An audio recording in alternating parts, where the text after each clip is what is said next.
The first thing that felt wrong was the silence. That dog Milo, he came back alone.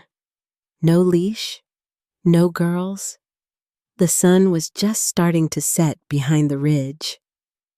We waited by the porch thinking maybe they stopped for photos or just took the long loop.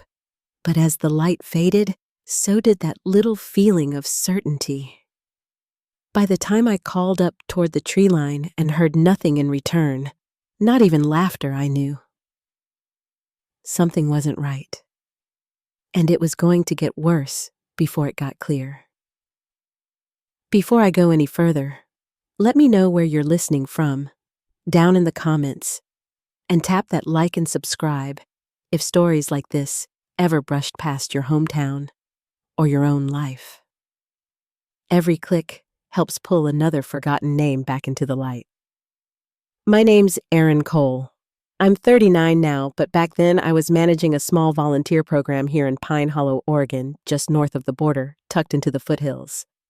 Quiet town. Fog in the morning pine needles underfoot. Nothing moved fast unless it had wings or a schedule. The program was small, mostly tutoring, and weekend cleanup crews, but it brought in students from all over. Hannah Meyer and Rachel Quinn came through that spring, two bright girls from out east. They'd just wrapped their degrees and were taking a few months to travel and volunteer before settling into the next big thing. Hannah was the quieter one. Always had a camera in hand, always listening more than talking. Rachel had this bounce to her step, played volleyball, couldn't sit still for long, but they balanced each other. When one got too cautious, the other pushed forward. When one pushed too far, the other pulled her back. They stayed in the guest room at Mrs. Callahan's place, right off Juniper Lane, rented it for a few weeks while they got settled. On paper, they were just another set of visiting volunteers. But even in a town like ours, where visitors come and go, you notice the ones who treat the place like it matters. They were respectful, thoughtful. Rachel even helped haul supplies for our community garden without being asked.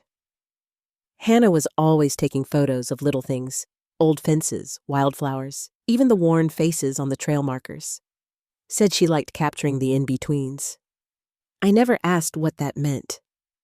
The trail they chose that day wasn't anything dangerous. Elkhorn Loop. Locals walk it with dogs or strollers. You start at the base near Miller Creek and wind up through cloud forest and fern banks. Couple hours tops if you don't stop too long.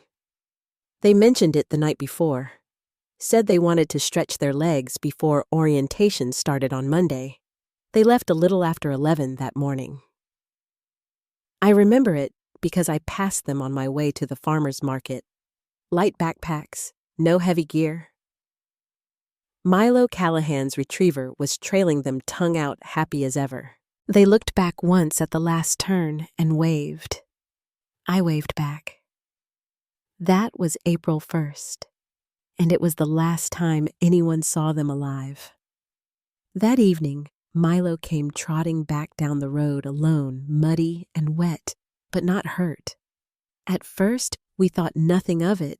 Maybe they'd gone into town, maybe they'd dropped him off with someone else. But by nightfall, the host family was calling around. By morning, they were calling me.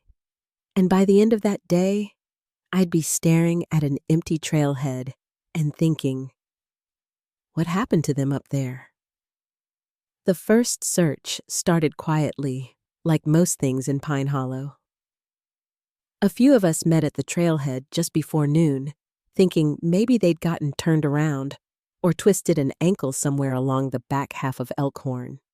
The dog had come back clean, no signs of panic or injury, so that gave folks a little comfort. We expected to find them sitting on a log somewhere embarrassed and tired. I called their names as we moved along the first bend. Rachel's voice still fresh in my head from the night before. She'd laughed at the way Milo liked to carry sticks that were twice his size. But by the second mile, that laugh had started to feel far away. There was no sign of them, no footprints, no wrappers, no noise, just the heavy quiet of pine trees in spring and the hush of the canopy overhead. That evening, when they still hadn't come back, I called Sheriff Brody. I'd worked with him for years. He wasn't the kind to panic either, but he trusted my instincts. By sunrise, there was a formal report filed, and the sheriff's office put out a missing persons bulletin for both girls. Their families back east were notified. Mrs. Callahan gave statements. The whole town started to lean forward. Within 48 hours, Pine Hollow became something it hadn't been in a long time, restless. Flyers went up on gas station doors and coffee shop windows. Groups of volunteers spread out on foot. Dogs were brought in from neighboring counties. By the third day, the Meyer and Quinn families were on a plane heading west. I met them at the little airstrip just outside town. Hannah's parents looked stunned, like the gravity hadn't caught up to them yet. Rachel's mother clutched a folder to her chest the entire time. Her dad shook my hand like it was the only solid thing in a world that was already slipping. They didn't come alone. A pair of private investigators tagged along, hired by the families. The sheriff allowed it, though not everyone was thrilled about outsiders poking around. But it gave us more boots on the ground, more maps, more hands to comb through brush and creek beds. A reward was posted, $25,000 for any credible lead. It made people take it seriously. Locals who barely left their property in years showed up in boots, machetes in hand, ready to cut through that overgrowth one step at a time. We hit the same trails again and again: Elkhorn, Stony Bluff, Wildcat Ridge. Some of the more experienced trackers took the deeper forest, heading past the known loops and into places that hadn't been walked in months. But nothing turned up. Not a shoe, not a strap, not a water bottle. Even the dogs stopped picking up any new scent past the trail split near Pine Drop Falls. The forest, thick with moss and shadow, seemed to swallow everything. By week 2, the mood shifted. We'd all seen stories like this before. How fast the window closes when someone's missing in the woods. It doesn't take long for optimism to become tension. The search grid expanded, but the weather turned. Rain rolled in for 3 days straight, washing out tracks and softening the soil. We lost time. Whatever clues might have been waiting out there were soaked into the roots or carried off downstream. The FBI wasn't officially involved, but one of their agents from Portland came through town around day 12. Quiet visit, no press, just a meeting with the families and a long walk along the trail with Brody and the lead investigator, a man named Gilmer. I wasn't part of that meeting, but I remember how Gilmer looked afterward, tired, like he'd seen something on that trail he couldn't quite shake. It wasn't until June, 10 weeks later, that anything surfaced. A woman from Little Bear Village, about 12 miles northeast, was foraging along a riverbank near a place we call Crooked Hollow. She spotted a blue daypack resting on a flat rock just above the waterline. Not torn, not muddy. It looked placed. She brought it to the ranger station the next day, thinking maybe it had fallen from a hiker's bag upstream. But when they opened it, the breath left the room. Inside were 2 pairs of sunglasses, a plastic water bottle around $90 in cash, 2 sports bras, Rachel's passport, and 2 phones, one iPhone and an older Samsung. At the bottom of the pack was a Canon digital camera. None of it was water damaged. The paper wasn't warped. The screens weren't fogged. It was like someone had packed it all yesterday. We gathered in the sheriff's office while the phones were charged. Rachel's Samsung powered on first. The lock screen showed the date, April 5th. That was 4 days after they vanished. The phone log showed several attempts to call 911, some of them minutes apart, others hours. The first call was made on April 1st, the day they went missing at 4:41 p.m. The last was on April 5th. After that, her phone was never used again. Hannah's iPhone told a stranger story. Starting April 6th, someone tried to unlock it, over and over. Wrong pin every time. April 7th, April 8th, April 9th. Each time, just a short window powered on, failed login powered off. The last attempt was April 11th. After that, the phone stayed off for good. That's when the questions started to outnumber the answers. If Rachel was still alive after April 5th, why weren't there any more calls from her phone? And if Hannah was the one holding the iPhone, why didn't she know the code? Worse if it wasn't either of them holding it by then. Who was... The location where the backpack was found didn't line up with anything. Crooked Hollow wasn't near any marked trails. It was wild country, steep ridges, loose rocks, thorn-choked gullies. A place you didn't end up in by accident. That pack had to have been carried there. Set there. Maybe even offered up like some kind of clue. The recovery site was photographed and logged, but no other items were found nearby.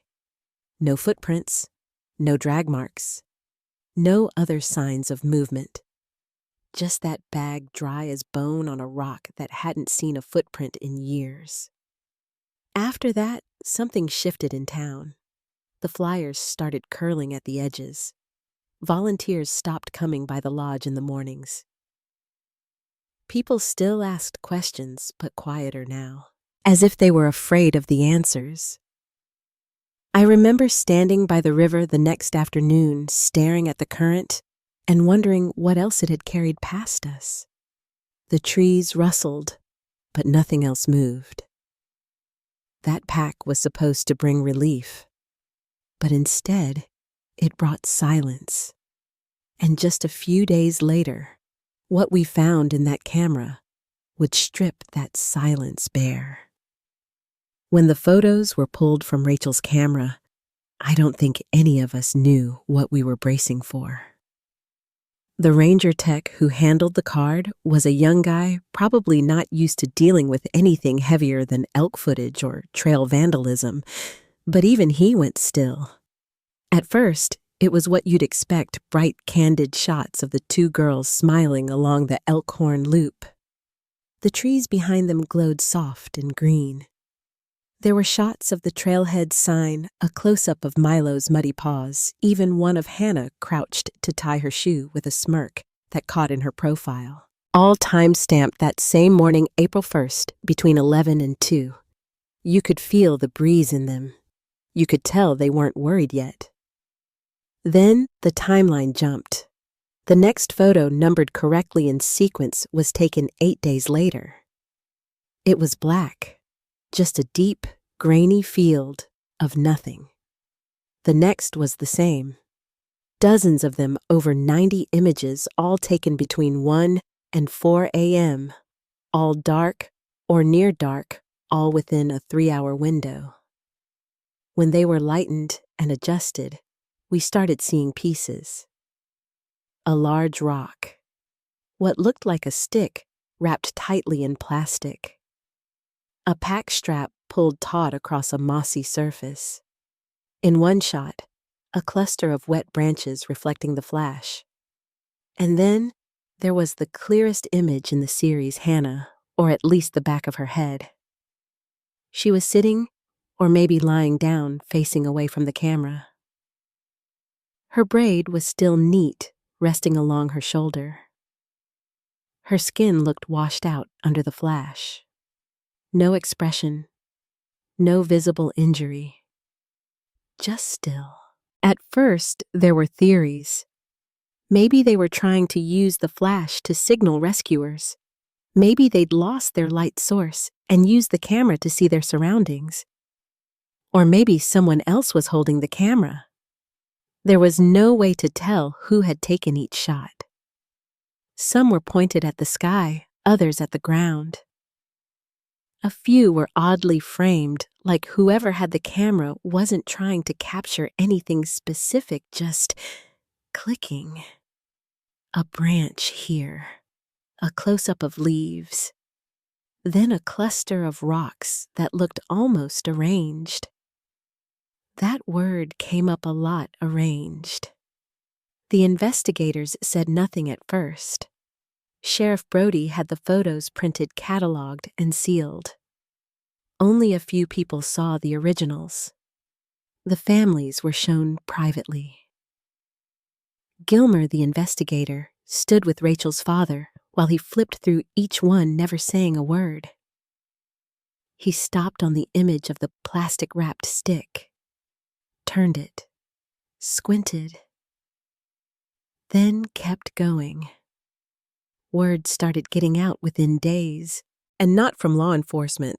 Someone on the tech side leaked a few of the files. They made their way to a local paper, then an online forum. That's when the speculation began in earnest. People from all over were writing, and some said the girls had stumbled on a criminal operation. Others swore the photos were staged. More than one person claimed to see a face in the trees, a figure behind a boulder, a reflection in a piece of plastic. But none of it was clear. None of it was certain. I tried not to get drawn into it. I kept helping where I could, fielding calls, updating maps, coordinating with volunteers. But even I couldn't unsee that one image.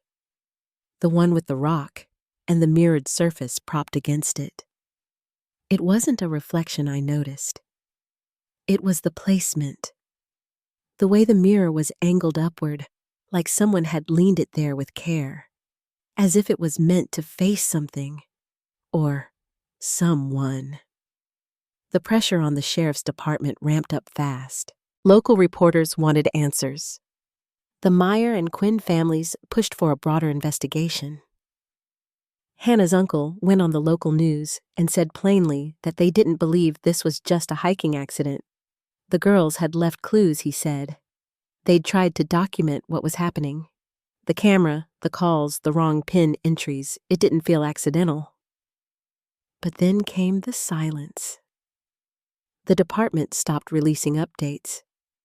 They cited the integrity of the investigation, but the truth was there wasn't anything new.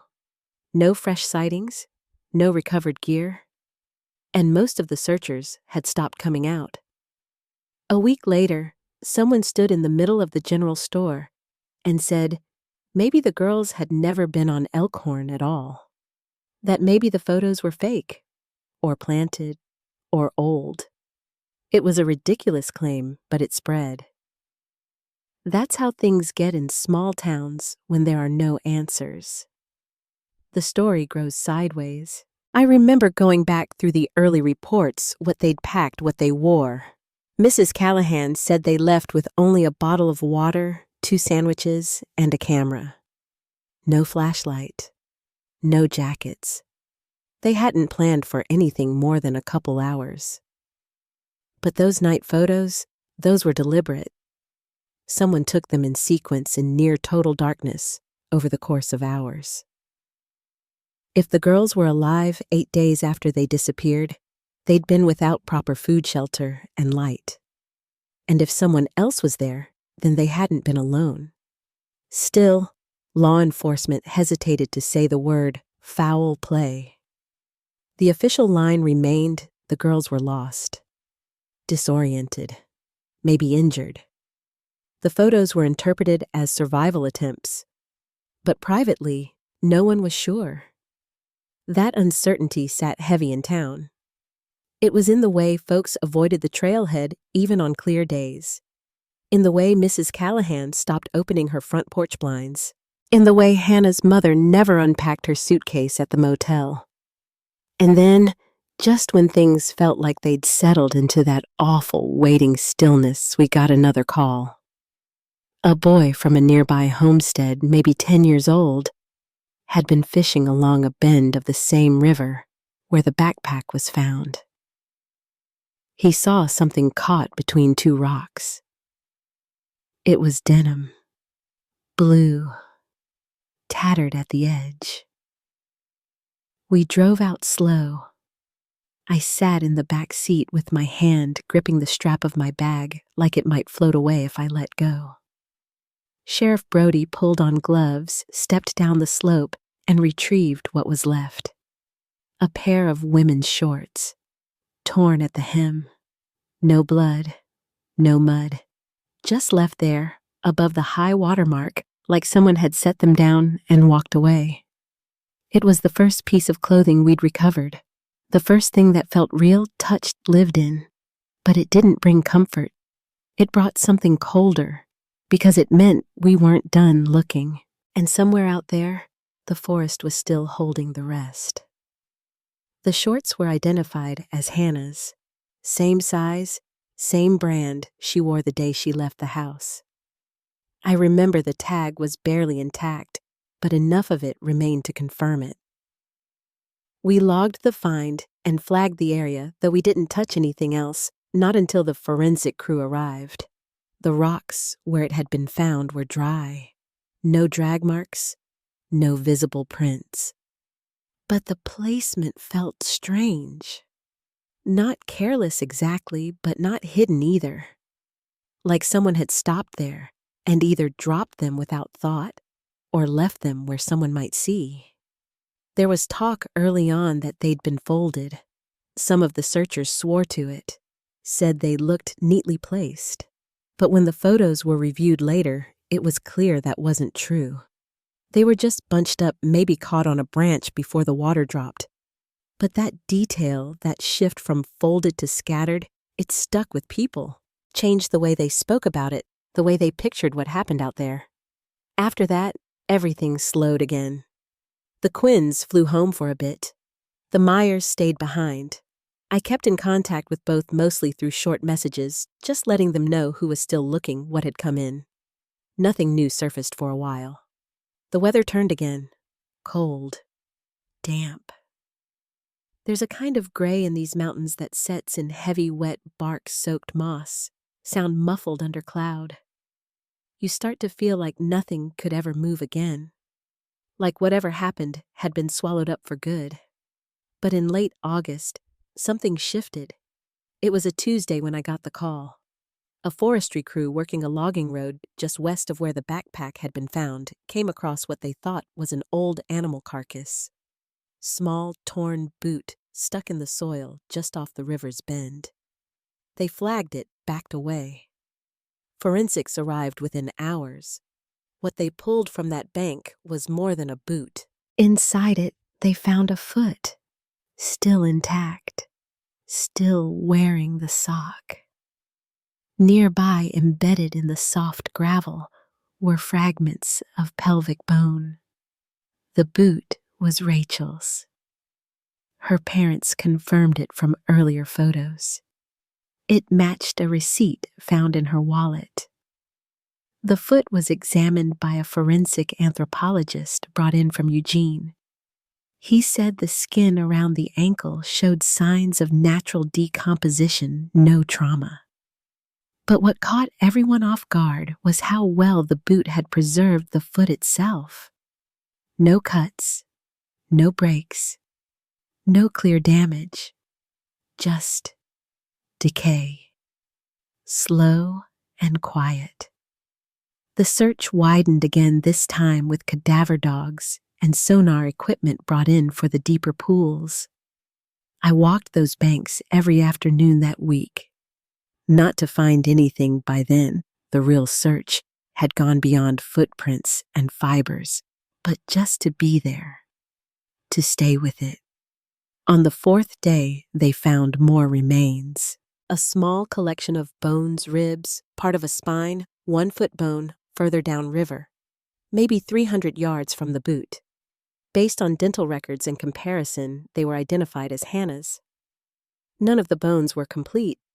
No clothing, no soft tissue, just clean, pale pieces scattered in the silt.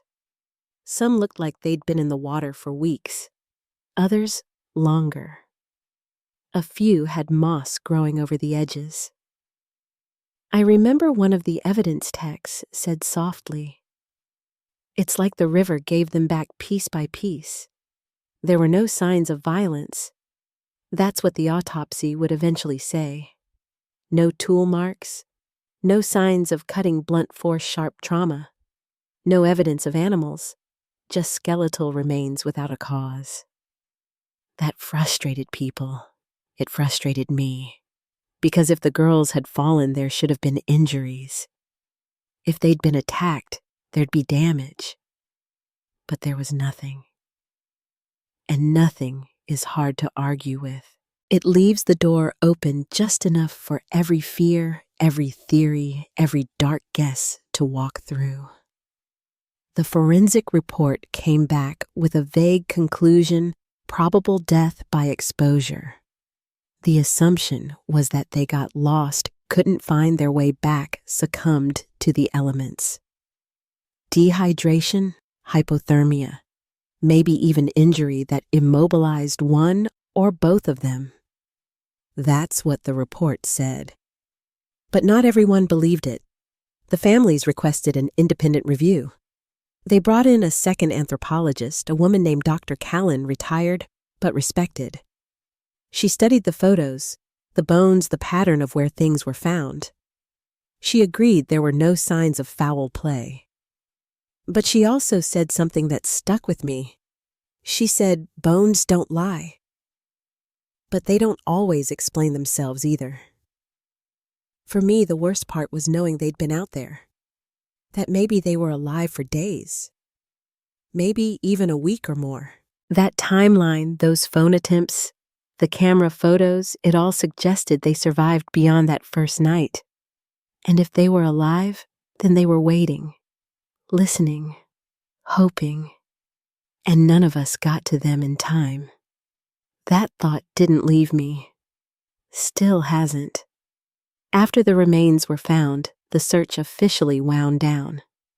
The forest was never closed, but fewer people hiked it after that. The trail signs got repainted. Some of the search paths were blocked off. The gear was packed up, tagged, and stored. The girls' belongings were divided between families and investigators. The Quinns held a private service back east. The Myers asked for donations to the town library in Hannah's name. Quiet gestures, but heavy ones. People wanted to move on, but there was nothing to close the door on. No final moment, no clear cause. The town felt quieter, but not in a peaceful way. More like something was being held and kept just under the surface. I stopped checking the forums, stopped watching the updates, but I kept the trail map on my wall. Not because I thought we'd find anything new, but because, every so often, something does come back. A branch caught in a fence. A note found in a dry pocket of the woods. Or a call like the one that came in that fall when a man walking his dog near the old timberline spotted something half buried in the roots of a pine. He thought it was nothing, a scrap of fabric maybe, but it wasn't. And that's where the story turned again. It had rained the night before, just a steady autumn drizzle that softened the edges of everything. When I got to the ranger station that morning, the call had already come in. A man walking his dog had found something out past the old timberline trail, a few miles east of where Rachel's foot had been recovered. I drove out with Brody and one of the deputies. It wasn't far, but the road in was narrow and washed out in parts. The pine roots pushed up under the truck like ribs, and the fog didn't burn off until late morning. The man, retired logger named Stan Harrell, stood beside his dog near the trail marker. He didn't talk much, just pointed toward the slope and said, "It's in there." We followed his lead maybe 50 feet into the brush, and there it was, a strip of torn fabric half buried in the tangle of roots. Not bright, not new, but unmistakably blue like part of a backpack strap. We flagged the area, then backed out. It took the recovery team 2 hours to sift through what the dirt gave up, and what it gave up wasn't much. A broken zipper tab, one cracked lens from a pair of sunglasses, a torn page from what looked like a journal so weathered the ink had faded to soft lines, barely legible. But the handwriting was Rachel's. You could just make out her looping lowercase r. The page didn't say much, just a date, April 6th, and a partial sentence kept walking water low, Hannah. The rest was lost to time or rain. Still, it was something. A timestamp. Proof they'd still been moving 5 days after they disappeared. The search expanded again, but nothing new turned up. Not that week. Not the one after. It was the kind of clue that should have cracked something open.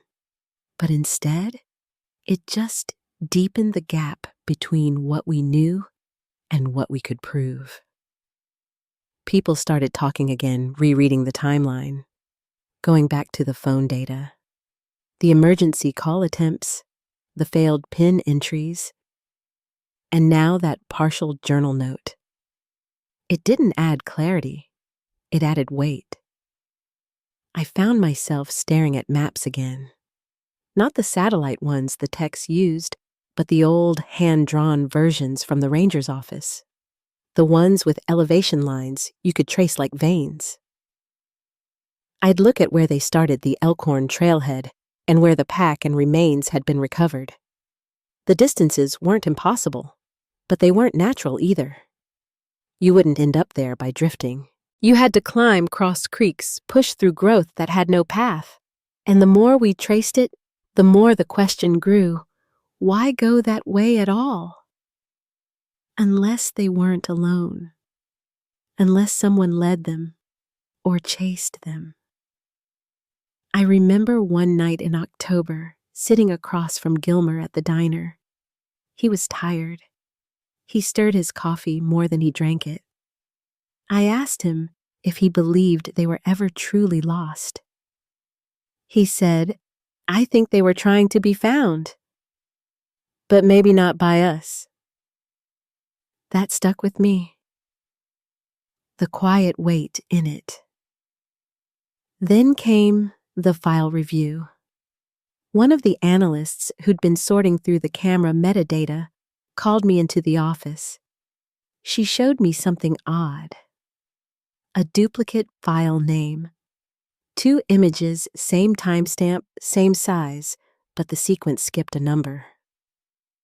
Photo 509 was missing. It wasn't a tech error. It wasn't damage. It was gone. Deleted. Everything else on the card was intact, but that one file sandwiched between the daytime hike photos and the nighttime sequence was missing. No backup, no shadow copy, just a gap. It was small, almost nothing. But it changed everything. Because someone had to delete it, and the camera didn't have a trash folder, just a hard delete function, which meant someone had scrolled through, selected that image, and made the decision to erase it. The question wasn't why. The question was when and who. The families were told about the missing file. Hannah's mother asked the same thing we all did. Why that one? What did it show? There were theories. Maybe it captured someone that wasn't supposed to be there. Maybe it was too painful. Maybe one of the girls had deleted it themselves. But by April 6th, Rachel's phone had already stopped sending calls. And by April 7th, whoever had Hannah's phone wasn't entering the right PIN. If either of them had been in control of the camera by then, they weren't acting like it. The missing photo became a quiet obsession for some. Online people dug through the rest of the images, tried to recreate the sequence. Shadow analysts, geolocation threads, people speculating about what angle the camera had been held, at which way the trees leaned. But none of it brought us closer. Just deeper into the fog. And then came something else. A former park employee reached out.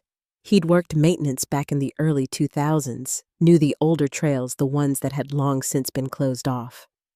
He'd seen the case in the papers and said something about the area near Crooked Hollow didn't sit right. Said there'd once been a ranger hut up near the cliffs built in the late 70s, but condemned after a landslide. He gave us the coordinates. We hiked up with 2 deputies and a forestry guide. The place had collapsed decades ago. All that remained was part of a foundation and a rusted-out stove. But in the corner, buried under loose earth and needles, we found a small tin like an old tobacco box. Inside was a strip of cloth half rotted and what looked like a single earring. Rachel's mother confirmed it had been hers. A gift from college graduation. She'd worn them on the plane. It didn't tell us what happened, but it told us they'd been there. At some point, one or both had reached that far cliffside. The tin was bagged and logged. The earring, too. There were no fingerprints, no DNA, nothing to place a third person. But the location said enough. It was over 4 miles from where the backpack had been recovered, 2 miles from the foot, and 1.5 miles from where the shorts had been found. The distances weren't just odd, they were inconsistent with any survival pattern we knew. It wasn't linear. It wasn't logical. That's what made it so hard to sit with. The more we found, the less it added up, and as winter crept in, the last bit of movement came not from the forest, but from a phone record that had been overlooked the first time around. A ping, small, barely registered. But it had come from a location no one expected. And it wasn't from the girls. It was from someone else entirely. The cell ping came from a spot nobody had marked before. It wasn't along the river or near any of the known recovery sites. It was farther west in a shallow basin below Brushcap Ridge, where an old hunting trail used to cut through a patch of pine that had burned in the 90s. The signal had registered briefly on April 3rd, 2 days after the girls were last seen. A single ping, just enough for triangulation, but the device wasn't either of the girls' phones. It was registered to a prepaid number 1 that had never been associated with the case. Sheriff Brody handed the record to Gilmer, and I watched as both men stared at the sheet like it had opened a new wound.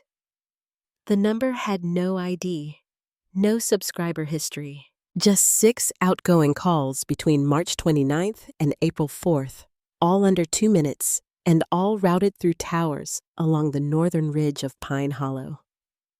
The last ping was near Brushcap. After that, nothing. It didn't come back online. The battery either died or someone pulled the SIM. But whoever carried it had been moving along the perimeter of the original search grid just outside the boundary, but close enough to watch. That was the part that stayed with me. We hiked out to the location with a 2-man tracking crew and a deputy named Lane. He'd served 2 tours in Afghanistan and had a knack for reading terrain like a book. The basin was hard to reach, no real path, just a slope thick with deadfall and briar. When we reached the ridgeline, Lane paused and pointed to a small clearing about 20 yards downslope. If I were watching, he said I'd stand there. He was right. From that spot, you could see the trailhead below the split in the creek, even the edge of the volunteer tents from the early search days. We searched the area but didn't find much. Just a flattened patch of grass, maybe old, maybe not, and a rusted can with no label. Still, we flagged the coordinates and marked it as a point of interest. The phone records were submitted for further analysis. But prepaid lines don't leave footprints. That's why people use them. The families were updated. They didn't say much. By that point, updates didn't bring relief. They brought more silence. More waiting. A few days later, I got a call from Lauren McNabb, a trail guide who'd helped with the early search. She said she'd been thinking about the girls' movements, especially the direction they took after leaving the Elkhorn Loop. She told me something odd. About a week before the girls arrived in town, she'd overheard a conversation at the diner. Two hikers, both men, strangers asking the waitress about old access points near the closed-off ridgelines, not the main routes. They were interested in the back ways. Lauren hadn't thought much of it at the time. People ask about weird things out here, but one of them had asked specifically about the old ranger station, the same one where we'd found Rachel's earring. That tip never made it into the original report. No one followed up. The waitress who served them had long since moved out of town. No security footage remained. But the detail gnawed at me. Someone knew those woods better than we did. In mid-November, one of the digital forensics consultants came back with something else. He'd reconstructed fragments from the girls' phones, cached files, thumbnail previews, data that had been saved briefly, then overwritten. Nothing concrete. But in the preview data for photo 509, the one missing from Rachel's camera, he found a ghost image. Just a blur gray and uneven, like motion captured at dusk. It wasn't enough to tell what it showed. But there was contrast, something dark crossing in front of light. Vertical. Rough. Maybe tree bark. Maybe a coat. Maybe a shoulder. The consultant couldn't recover the full image, but the preview thumbnail still existed in system memory. Someone had seen it, and then removed it. That night, I pulled out the girls' original itinerary, the one they left with Mrs. Callahan before the hike. It was simple. Trail loop back by 4:30, dinner in town. I looked at the handwriting again. Hannah's neat block letters, Rachel's rounded notes in the margins. They weren't careless. They didn't rush. They hadn't planned for anything more than a short walk and a sandwich. And yet someone had pulled them far off course. Brody called me the next morning. He'd been up late going over the call logs from that burner number.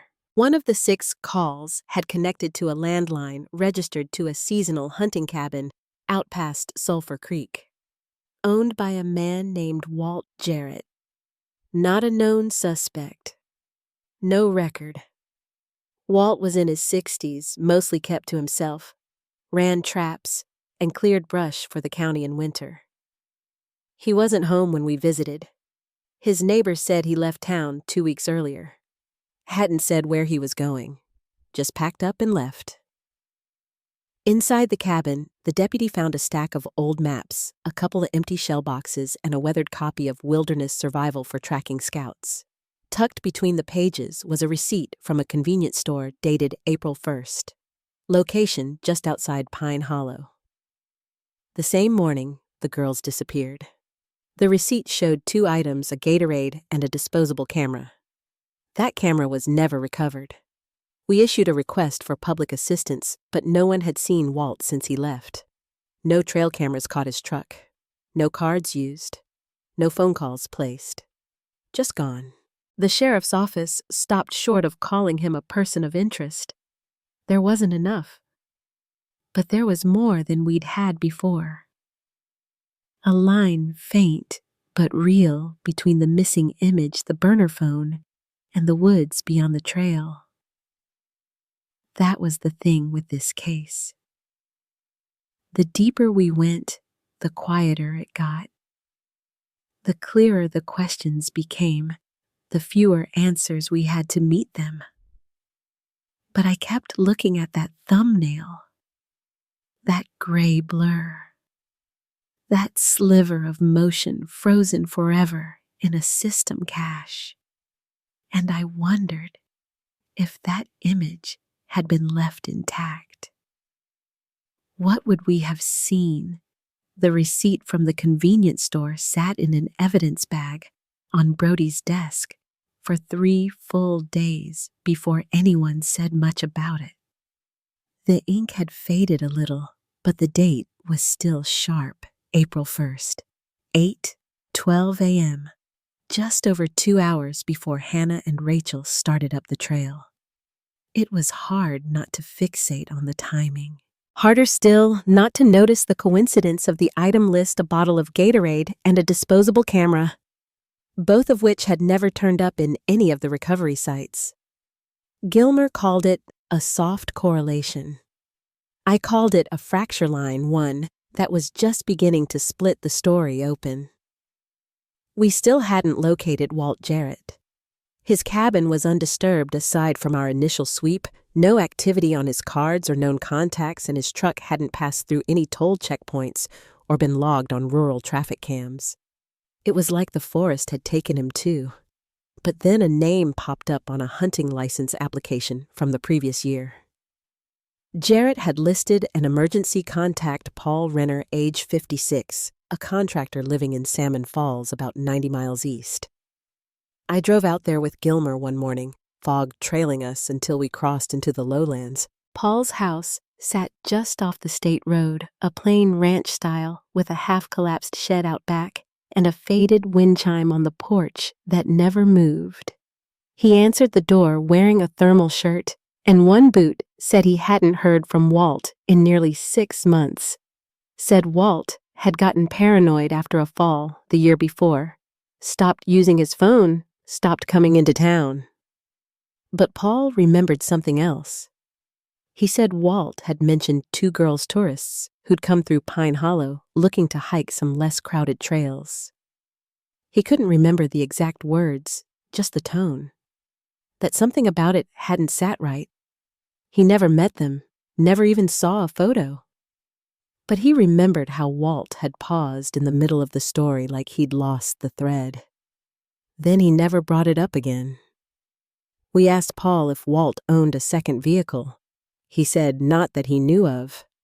Then he hesitated, mentioned that Walt had once used an old horse trailer to haul gear deeper into the timberline when hunting. Said it hadn't been moved in years. It was parked behind the shed when we looked, rusted hitch, 2 flat tires, and a chain looped through the axle like someone had tried to anchor it. Inside, we found nothing of value. Just tarps, old ropothermos that smelled like mildew, and what looked like a torn section of mosquito netting. But something about it, the size, the wear, the dust patterns, felt off. A swab sample from the interior came back inconclusive for human blood, but positive for trace levels of biological material. Could have been anything. Could have been nothing. That week, Brody got word from a clerk in New Haven, Vermont. She'd spotted a man who matched Jarrett's photo passing through her store, asking about bus lines headed south. The clerk was sharp. She remembered the shape of the scar along his left cheekbone and the fact that he bought only a toothbrush and a pack of disposable razors. The clerk only remembered him because he asked for change in small bills, which struck her as strange. The lead went nowhere. No confirmed sightings after that. No surveillance pulled from the station. Another dead end. But something about the Vermont tip lit a fire under the case. The Myers hired an independent investigator.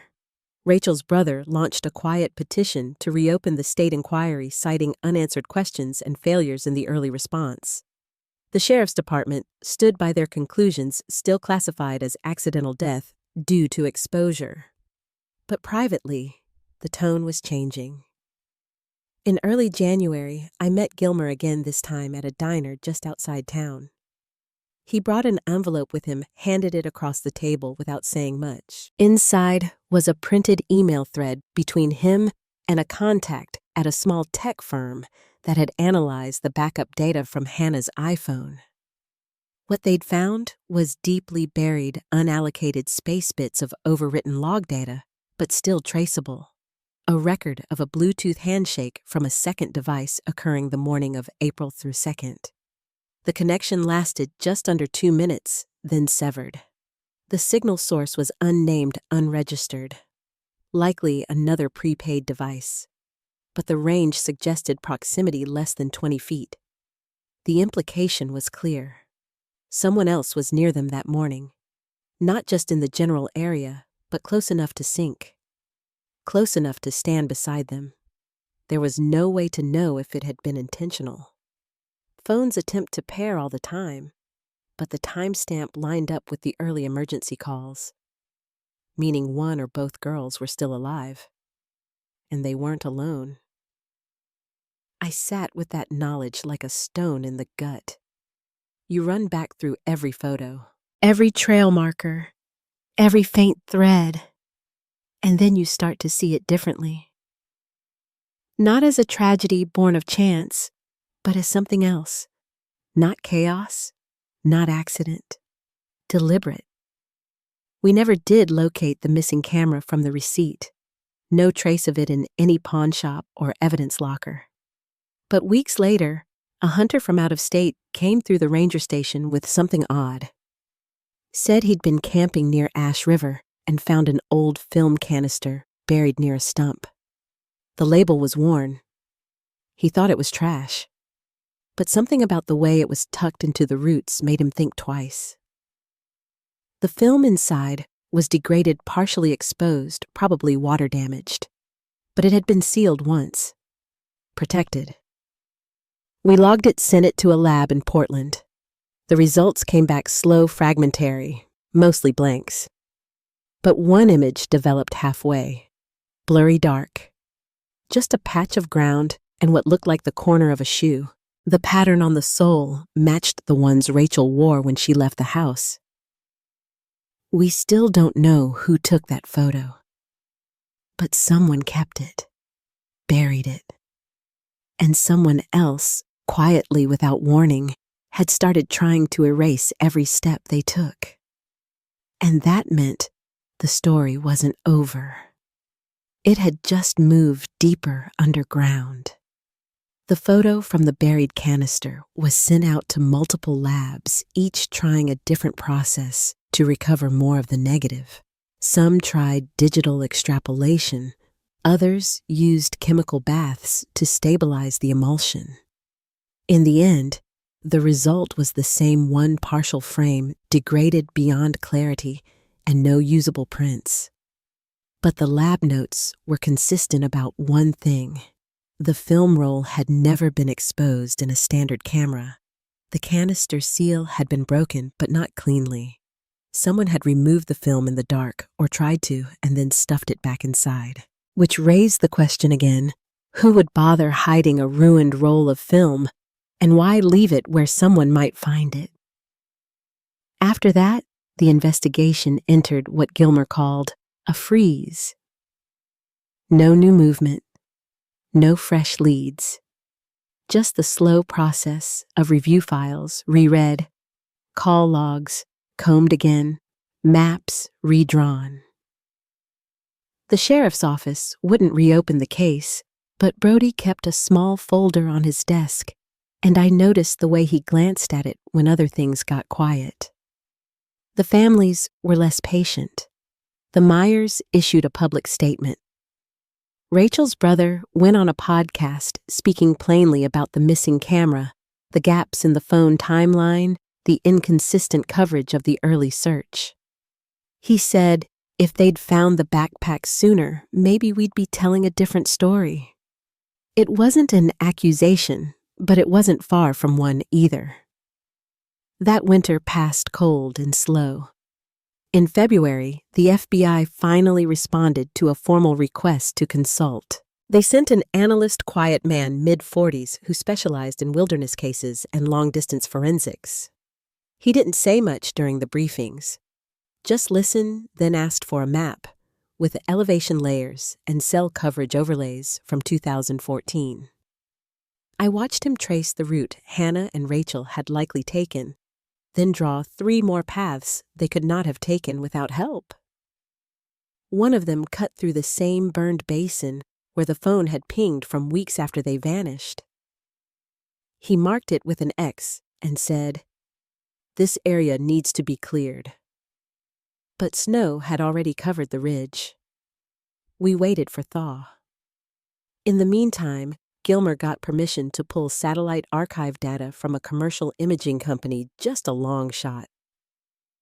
Most of the images were from altitudes too high, too distorted to show anything useful.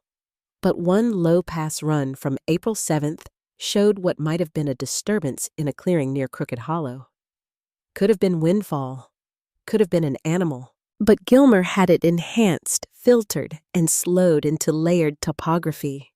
And when he overlaid the trail photos from the girl's camera, the sequence taken in the middle of the night, one image matched. A large rock, moss-covered on the side with a visible gouge near the base. Same shape, same position. It confirmed at least one thing we'd suspected: the girls had traveled far from the marked trail. What still didn't make sense was the timeline. The photos had been taken on April 8th, but the emergency calls stopped on the 5th, and the phone activity on Hannah's device after that, those failed PIN entries, didn't resume until the 6th. So who took the photos and why? Around the same time, someone submitted an anonymous tip through the town website. Said there was an old culvert near the west edge of the ravine, about half a mile from where the shorts had been found. Claimed it had once been used by hunters to store gear. The tip didn't include a name, just a hand-drawn sketch of the spot and a sentence, "Go now." Before spring covers it, we checked the location. It took most of a day to cut through the brush, but there was a culvert partially collapsed full of dead branches and rusted tin. Inside, we found a bone fragment, small, possibly animal, and a strip of nylon webbing. It matched the color used in the girls' original day pack. The area was too unstable to excavate thoroughly, so we logged it, sealed it, and flagged it for the forestry department to monitor. Still, it was enough for Brody to reopen the search perimeter, at least unofficially. A new grid was drawn up. The volunteers didn't return this time, but a small team from the State Wilderness Unit came through, trained in remote recovery. They didn't find remains, but they did find a torn jacket lining wedged into the hollow of a tree. It was black, water-worn, not Rachel's or Hannah's, men's size. The tag was half disintegrated, but a partial lot number, traced back to a military surplus supplier out of Nevada. No purchase record. Just a note in the ledger that 3 jackets of that size were sold for cash to an unnamed customer in March 2014. That didn't prove anything, but it was another brick. And bricks build something, even if it's slow. I remember sitting with Gilmer that week, sorting the files back into categories, sightings, objects, pings, and gaps. He said, "Sometimes it's not what you find that tells the story. It's what never should have been there in the first place." He was looking at the map when he said it, eyes fixed on the recovery sites. "These girls didn't just get lost," he said. "They were moved." That line stuck with me for days. Because if he was right, it meant someone had access, time, knowledge, and a reason to scatter the evidence like breadcrumbs too late to follow. As spring came and the snow retreated, we went back out one last time, not with hope, but with obligation. We walked the ridge above the ranger station's old footprint, checked the sinkholes, followed the runoff into hollows thick with fern. We didn't find a grave, or a shelter, or a camp. But we found a stone circle, small waist high, built deliberately from local rock.